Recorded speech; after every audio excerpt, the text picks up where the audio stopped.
कभी राम बन के कभी श्याम बन के चले आना प्रभु जी चले आना।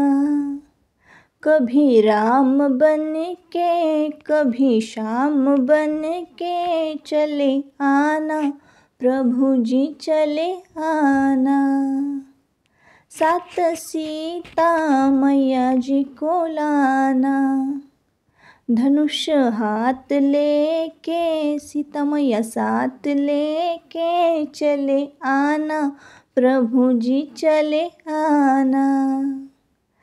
कभी राम बन के कभी श्याम बन के चले आना प्रभु जी चले आना। हॅलो नमस्कार, मी सुप्रिया नवीन एका ब्लॉगमध्ये आपलं मनापासून स्वागत करते। तुम्हाला आजचा दिवस सुखाचा, आनंदी आणि आरोग्यदायी जावो।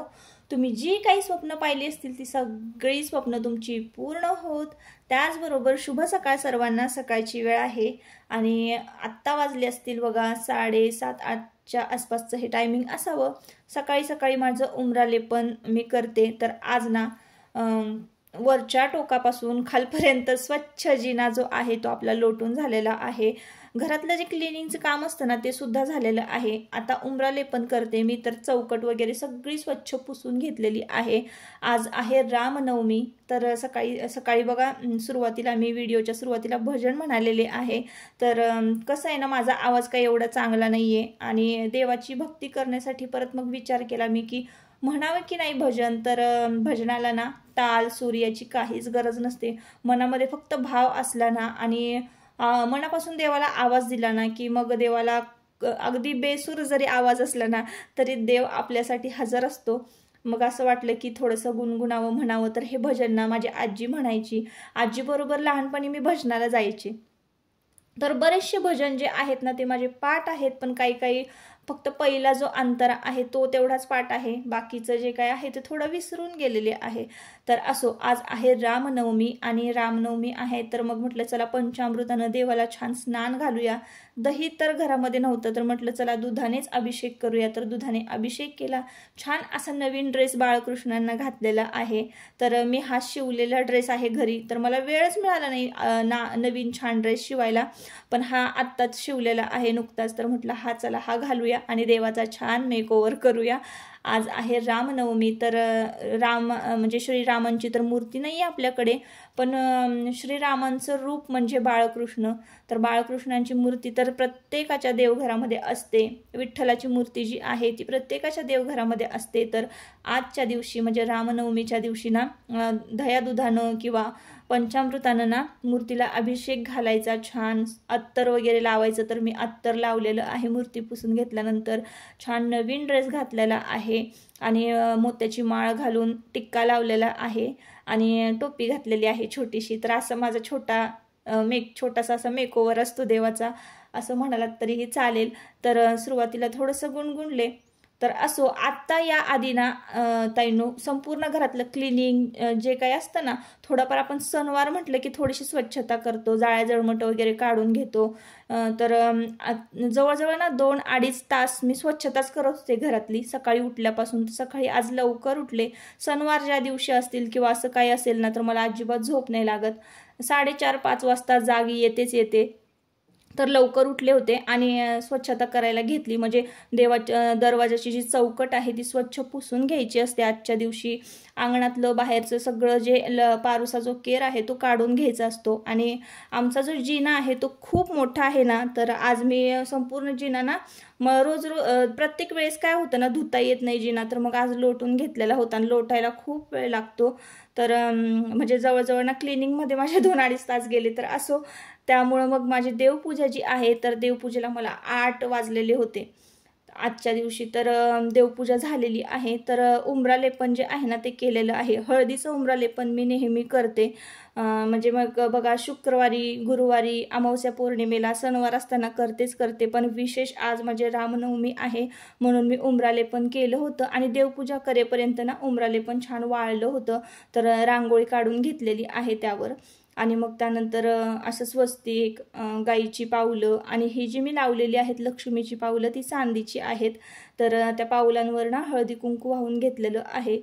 आणि मग चाफ्याचे फूल, जे काही फुलं आज असतील पूजेला तर तेच फुलं मग वाहते मी. तर आजच्या दिवशी जास्वंदीची फुलं, चाफ्याची फुलं पूजेसाठी होती. बाहेरून तुम्हाला मी दाखवते कशी रांगोळी काढलेली आहे. तर मुलांचा डबा आज तर नव्हता, आज रविवार होता, जास्त काही गडबड नव्हती, पण क्लिनिंगचं जे काही काम होतं ना तेच जास्त वेळ माझं चाललेलं होतं ताईंनो. आता वाजलेले आहेत बघा 11:15 तरी वाजले असतील. तर 10:30 वाजता ना देवांश उठलेला आहे. माझं हे सगळं आटोपता मला एवढा वेळ झाला आणि चला म्हटलं मग आता सुरुवात करूया व्हिडिओला. तर सकाळी थोडंसं उमराले पण जे होतं ते थोडंसं शूट घेतलेलं होतं सकाळी आणि आत्ता बघा 11 वाजलेले आहेत. थोडासा स्वयंपाक वगैरे केला आणि देवाला ना नैवेद्य दाखवलेला आहे. तर शेवयांचा नैवेद्य दाखवला आणि मग त्यानंतर आत्ता इकडे आजीबाबा निघालेले आहेत मिरची कुटायला. तर सकाळी सकाळी ना छान मिरची उन्हाला पसरलेली होती आणि आज बऱ्यापैकी आमच्याकडे ऊन होतं. 2 दिवस झाले गेले आबाळच होतं. तर मिरची बघा पोत्यामध्ये घेऊन जाताना ते तुम्हाला दिसत असतील. तर ते आता डंकावरनं कुटून आणणार आहेत. तर बऱ्याच ताईंनी बघा मला कमेंट केली होती की ताई तुम्ही लाल तिखट कसं कुटून आणता, कसं, तर ते दाखवा. तर त्याची लिंक ना मी मागच्या व्हिडिओच्या डिस्क्रिप्शन बॉक्समध्ये दिलेली आहे. नक्की आवर्जून तो व्हिडिओ पहा. आणि लाल तिखटाचा जो व्हिडिओ मी तुमच्याबरोबर शेअर केला ना त्यालासुद्धा बऱ्यापैकी छान प्रतिसाद तुम्ही दिलेला आहे. त्यामुळं सगळ्यांचे आभार. तर असो, आता आयुष दादांना ना बाबांना गाडी काढून दिली. दुपारची वेळ असली ना की खूप म्हणजे बाहेर पडावंसंच वाटत नाही. ही दुपारचीच वेळ होती आणि मग लाल तिखट आहे ना कुटून आणलेलं होतं. आता जेव्हा मिरच्या ज्या आहेत ना निवडलेल्या लाल म्हणजे लवंगी मिरच्या त्या वाळत घातल्या होत्या ना त्याच वेळेला बघा हे मूग जे आहेत ना ते पसरवलेले होते, म्हणजे वाळत घातलेले होते. आता हे कसले मूग आहेत तर हे ना मूग रात्रभर भिजत घातले, सकाळी पाण्यातनं बाहेर काढले छान भिजल्यानंतर आणि मग हे मूग आहे ना आपल्याला छान पसरवून घ्यायचे. आता संध्याकाळची वेळ आहे, मी टेरेसवर आलेले आहेत. तर हे सकाळी पसरवलेले जे मूग आहेत ना ते छान वाळलेले आहेत आणि याची आपल्याला वर्षभरासाठी तर नाही पुरणार, पण जितके दिवस जाईल तितके दिवस तर मुगाची डाळ करायची आहे. तर कशी मुगाची डाळ होते तेही मी तुम्हाला पुढे सांगते, पण त्याआधी मी तुम्हाला काहीतरी दाखवते. तर बघा मी जिकडं बोट करते ना ती बाजू जी आहे तर ती मांढर देवीची बाजू आहे. म्हणजे एका ताईंनी मला कमेंट केलेली होती की ताई तुमच्या वाईतून मांढर देवीला जायला किती वेळ लागतो किंवा किती किलोमीटर अंतरावर आहे. तर 20-25 किलोमीटर अंतरावर असावी मांढर देवी अंदाजे सांगते मी. तर जायला इथून STनं जर निघालो ना तर 25-30 मिनटं लागतात, म्हणजे अर्धा तास लागतो. जर थांबत ST स्टॉपला थांबत गेली ना तर 25-30 मिनटं लागतात. तर तिकडे मांढरदेवी आहे. अलीकडे पांडवगड मी तुम्हाला दाखवला आणि इकडचं बघा निसर्ग वातावरण कसं आहे. तर कॅनल वाहतो आहे. उन्हाळ्यामध्ये कॅनलला पाणी असेल ना की खरंच खूप भारी वाटतं. त्या कॅनलमुळे ना थंडगार हवा निर्माण होते, रात्रीचं जरा बरं वाटतं, गारवा वाटतो वातावरणामध्ये. तर असो इकडचं आजूबाजूचं. आणि आता ना सूर्यास्त होत आहे. दुपारची जेवणं वगैरे झाली आणि दुपारच्या वेळात थोडंफार जे काम होतं मोबाईलवर एडिटिंगचं तर ते केलं. त्यानंतर इकडे मी टेरेसवर आलेले आहे आणि आता ना मूग जे पसरवलेले आहेत ते आपल्याला भरून घ्यायचे आहेत. आता डाळ कशी करते तेही मी तुम्हाला सांगते. तर हे पिवळे मूग आहेत, घरामध्ये होते म्हणून म्हटलं काय करायचं असं ठेवून, पण आम्ही काय मोड आलेले जास्त कडधान्य जे आहे तर जास्त करून हुलगा आणि मटकीच खातो, मूग जास्त खात नाही. तर मग हे भिजत घातले होते मूग, रात्रभर भिजत घातलेले आहेत आणि सकाळी पाण्यातनं बाहेर काढले, छान बेडशीटवर पसरवले. आता कडक उन्हाला हे मूग वाळवलेले आहेत आणि आता हे मूग आहेत ना भरून ठेवायचे, पातेल्यामध्ये भरून घ्यायचे आणि मग त्यानंतर हे निवडायचे आहेत. निवडल्यानंतर मग हे भरडून आणायचे, म्हणजे भरडून घरवी डाळ म्हणतो ना आपण. तर ह्या डाळीचं वरण, मुगाचा भात, मुगाची भजी, मुगाचा हलवा, भरपूर प्रकार होतात. तर करायचे ते. तर अशी डाळ तुम्ही घ्यायला गेलात ना, डाळींचे जे भाव आहेत, किमती आहेत ना गगनाला भिडलेल्या आहेत ताईंनो. काहीही 200 रुपये किलो डाळ, 190 रुपये किलो सांगतात, 200 रुपये किलो सांगतात. तर डाळींचे जे रेट आहेत ना खरंच खूप आहेत. त्याच्यामुळं ना डाळ जर लागली आपल्याला भजी वगैरे करायला तर मग त्यासाठी म्हणून जितके दिवस जाईल तितके दिवस जावं म्हणून ही डाळ जी आहे तर ती करायची ठरवली। तर ते उन्हाळ्यातच ही सगळी जी कामं आहेत ना, अशी डाळी करणे, उन्हाळी काम म्हणजे पापड कुरवड्या हे सगळं करणं जे आहे ना तर ते उन्हाळ्यातच होतं। ह्या वर्षी ना सांडगे केलेले नाही आहेत आणि उडदाचे पापड जे आहेत ना ते करायचे आपले राहिलेले आहेत। 2 दिवस इकडं ना आभाळ येत होतं, त्यामुळं उन्हाळी काम जे आहे ना त्यासाठी मी थांबले होते। नाहीतर आता आपली यात्रा सुद्धा तोंडावर आलेली आहे आणि आता हे जे उन्हाळी कामासाठी बेडशीट वगैरे वापरलेले आहेत ना ते सुद्धा मला स्वच्छ करायचे आहेत, कॅनलवर जाऊन धुवून टाकायचे आहेत। तर आता ही आहे मुगाची डाळ बघा। तर ही डाळ बघा आता पॉलिश केलेली नाही आहे त्यामुळे तशी दिसते। तुम्ही जर दुकानात घ्यायला गेलात ना तर तुम्हाला पॉलिश केलेली डाळ मिळते, त्यामुळे ती छान तुळतुळीत दिसते। ही डाळ जी आहे ती घरवी केलेली आहे त्यामुळे असे दिसते। तर बघा हे टरफलं जे आहेत ना सहज आपण हातावर चोळले ना तरी सुद्धा त्याची डाळ पडते, म्हणजे आपल्याला जात्यावरून भरडून आणताना पण म्हणजे एवढा काही त्रास होणार नाही। लगेच ही डाळ जी आहे ती तयार होणार आहे, स्वच्छ होणार आहे। तर नुसतं हाताने चोळले तरी बघा डाळ किती छान दिसते। सगळी टरफलं जी आहेत डाळीवरची सगळी स्वच्छ होत आहेत। तर अशा पद्धतीनं आम्ही मुगाची डाळ वर्षभरासाठी तयार करून ठेवतो। तसंच बघा मागच्या वेळेस मी तुम्हाला चणा डाळ सुद्धा दाखवलेली आहे, तर चणा डाळ सुद्धा तयार करून ठेवली होती। इकडे नारळ तुम्हाला दिसत असतील तर ते फोडायचेत आणि त्याचं काहीतरी लवकरात लवकर करायचं आहे मला। तर हे नारळाची बर्फी किंवा सोलकढी वगैरे करावी असा मी विचार केलेला आहे। तर असं संध्याकाळची वेळ आहे, खाली आले बघा छान वारं सुटलेलं आहे, झुडपं जी आहेत तुम्हाला हलताना दिसत असतील। तर आज सकाळी ना मी रांगोळी काढली होती, सकाळी सकाळी एवढी गडबड होती ना की शूटच घेता आलं नाही मला, म्हणून मी संध्याकाळी खाली आले आहे आणि तुम्हाला रांगोळी दाखवते। तर आज रामनवमी आहे म्हणून छान केसरी कलर आणि रेड कलर मिक्स केला आणि केसरी कलर रेड कलर म्हणजे लाल कलर केसरी कलर आणि पिवळा कलर एकमेकांना इतका कॉम्प्लिमेंट करतो की नाही की खरंच खूप छान दिसते, त्यावरची रांगोळी उठून दिसते। तर आज अशा पद्धतीनं बघा मी रांगोळी काढलेली आहे। आता संध्याकाळचे 5 वाजलेले आहेत आणि आता मस्तपैकी आपण दाबेली तयार करणार आहोत। तर कशी करते रेसिपी तुमच्याबरोबर शेअर करते। तर बघा इकडे आता मी हे रुचिराचं जे कच्ची दाबेली मसाला आहे ते घेतलेलं आहे 1 पॅकेट आणि त्यानंतर पाव कट करून घेतलेले आहेत। त्यानंतर बघा गोड चटणी इथं लागते, पण गोड चटणी आपल्याकडे नाही आहे। जेवढ्या इन्ग्रेडियंट्स आपल्याकडे आहेत तेवढ्या इन्ग्रेडियंट्समध्ये आपण दाबेली करणार आहोत। तुम्ही याला गावरान दाबेली म्हटलात तरीही चालेल, कारण जेवढे इन्ग्रेडियंट्स आहेत तेवढ्याच इन्ग्रेडियंट्समध्ये आपण मॅनेज करणार आहोत। जे घरी असेल नसेल तेवढ्यातच आपल्याला ही दाबेली करून घ्यायची आहे। आता थोडंसं तूप घातलेलं आहे कढईमध्ये। तर दाबेली मसाला जो आहे तो आपल्याला या बटाट्यामध्ये घालायचा आहे। 5-6 बटाटे मी उकडून स्मॅश करून घेतलेले आहे। तर ह्या एका पॅकेटमध्ये ना 20 ते 25 दाबेली तयार होते। आपल्याला करायचे आहेत 5-6 दाबेलीच करायचे आहे, त्याच्यामुळे अर्ध पॅकेटच मी मसाल्याचं घातलेलं आहे। कोथिंबीर घातलेली आहे आणि त्यानंतर मग शेंगदाणे जे आहेत तुमच्याकडे जर लाल तिखट लावलेले जर शेंगदाणे असतील तर ते घाला। मी तर इथे साधे खारे शेंगदाणे घरामध्ये होते तेच घातलेले आहे। कोथिंबीर, दाबेली मसाला आणि शेंगदाणे हे सगळं बटाट्यामध्ये एकत्र केलं आणि बटाट्याचं सारण जे आहे ते तुपामध्ये छान परतून घ्यायचं आहे।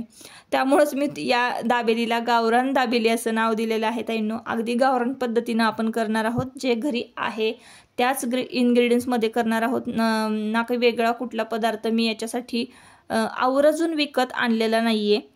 तर बरेच दिवस झालं दाबेली मसाला होता घरामध्ये आणि करायची इच्छा होती, फक्त पाव मी घेऊन आलेले आहे आणि थोडीशी शेव घेऊन यायला सांगितली।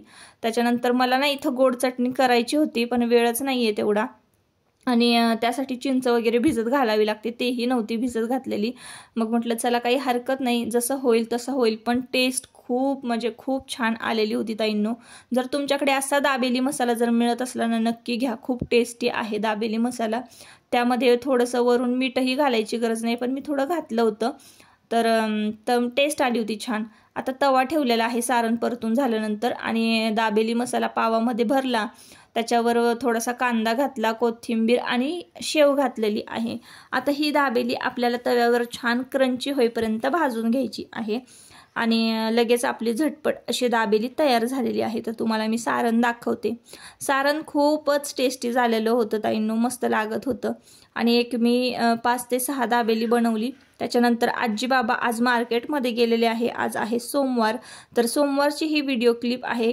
तर रविवारी मी ना व्हिडिओ शूट करू शकले नाही संध्याकाळपर्यंत. का नाही करू शकले तर ते मी तुम्हाला सांगतेच, पुढे व्हिडिओ कंटिन्यू करा. तर दाबेली आपली छान भाजून झालेली आहे. आता थोडीशी शेव घेतलेली आहे डिशमध्ये आणि शेव घेतली की ती डिप करायची, अशी अलटी पलटी करायची, व्यवस्थित शेव लावायची आहे दाबेलीला, म्हणजे ती छान खाताना ना क्रंची लागते. तर बघा अशी आजूबाजूने शेव लावून घेतलेली आहे, सारण भरलेलं आहे, आतमध्ये सुद्धा शेव घातलेली आहे आणि आपली दाबेली मस्तपैकी छान गरमागरम अशी तयार झालेली आहे. आता ही दाबेली जी तयार झालेली आहे ना, तर ती तुमच्या दादांना आधी देते आणि मग परत पुन्हा दुसरी तयार करायला घेणार आहे. तर इकडे बघा, तुम्हाला सुरुवातीला मी दाखवलं नाही तर मी कसं सारण भरलं. तर हे सारण बघा अशा पद्धतीनं भरायचं आहे. पावामध्ये थोडंसं तूप जे आहे ते तव्यावर घातलेलं आहे. आता तुमच्या अजून एक इथं लक्षात आलं असेल की मी कुठल्याही प्रकारचं चीज बटर वगैरे अजिबात वापरत नाही. आम्ही पावभाजी केली ना तरीही तूप घालूनच पाव भाजतो. चीज बटर वगैरे आमच्याकडे कोणालाच आवडत नाही आणि कोण खातही नाही, तर त्याला ऑप्शन म्हणून आम्ही तूप वापरतो. आता बघा कांदा घातलेला आहे, सारणावर शेव घातली आणि पाव बंद केला. थोडंसं आता तूप लावायचं वरून आणि अलटी पलटी करून हे जे पाव आहेत ते भाजून घ्यायचे. तर अशी साध्या पद्धतीनं गावरान अशी रेसिपी, म्हणजे गावरान दाबेली आपली तयार झालेली आहे. आणि तुम्ही कधीतरी अशा रेसिपीज करून बघा. तर आपण जर बाहेर खायला गेलो तर आपण आहे ना कितीही खाल्लं तरी आपलं मन भरत नाही, पण घरी जर असे पदार्थ केले ना तर आपण अगदी मन भरून पोट भरून खातो. त्यामुळं ना असे पदार्थ घरी नक्की ट्राय करून बघा. भले ते कसेही होऊ देत, पण ते आपलं पोट भरतं, मुलांचंही भरतं, एकत्र आपली फॅमिली जी आहे ती बसून खाते. तर तयार झाली आहे ही ते गरमागरम अशी दाबेली. आणि बघा इकडे कसा दिसतोय मसाला मला नक्की सांगा कमेंट करून. तर इकडे आता मी खायला बसते. थोडीफार भांडी जी आहेत ती घासायची राहिलेली आहेत. खायच्या आधीच बोलते चांगले लागते, चांगलं लागते मित्रांनो. तर दाबेली जी आहे ना मस्त झाली होती. बाळा कशी झाली होती दाबेली तू तर सांगितलंच. बघा कसा लोळतोय. संध्याकाळची वेळ झालेली आहे आणि आमच्याकडे ना संध्याकाळी मॉर्निंग वॉकला बरीचशी लोक जी आहेत ना ती इकडूनच जात असतात. घर संपूर्ण आवरलेलं आहे. आत्ताशी कुठंतरी बरं वाटतं. तर झालं असं की मला ना थोडासा राग आला होता तुमच्या दादांचा. आणि मग राग आला ना की मग मी अजिबात कुठलंच काम करत नाही. मला इंटरेस्ट राहत नाही कुठलं काम करण्यामध्ये. तर प्रत्येकाची ना राग व्यक्त करण्याची जी पद्धत असते ना ती वेगवेगळी असते. कोणी कोणी बघा जोरात जोरात भांडी आपटतं, कोणी कोणी अजिबात बोलतच नाही, आणि काही काही लोक तर आहेत ना राग आलं की इतकं स्पीडनं काम करतात ना, पटापट पटापट असं काम करतात.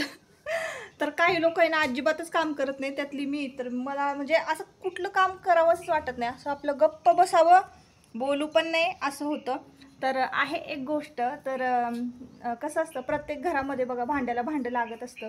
म्हणजे नवरा बायकोची भांडणं आहेत ना एकदम म्हणजे कॉमन आहे प्रत्येक घरामध्ये. छोटे छोटे कारणं असतात आणि खूप काही मोठी ही नसतात कारणं. तर तसंच आमचं ना एक छोटंसं भांडण झालं होतं. कालपासून आहे ना रामनवमी साजरी केली, देवपूजा वगैरे झालं, आणि कालपासून मला एक गोष्ट जी आहे ना तुमच्या दादांची ती खटकली. ते काय मी सांगू शकत नाही, तुमच्याबरोबर शेअर करू शकत नाही, पण सांगते. राग आला ना मग तेव्हापासून मी जे व्हिडिओ बंद केला ना, शूटच केला नाही व्हिडिओ. तर मग म्हटलं आतापासून परत एकदा पुन्हा सुरुवात करावी व्हिडिओला. म्हणून मग आज सोमवार, तर आज थोडंफार शूट घेतलं आजचं.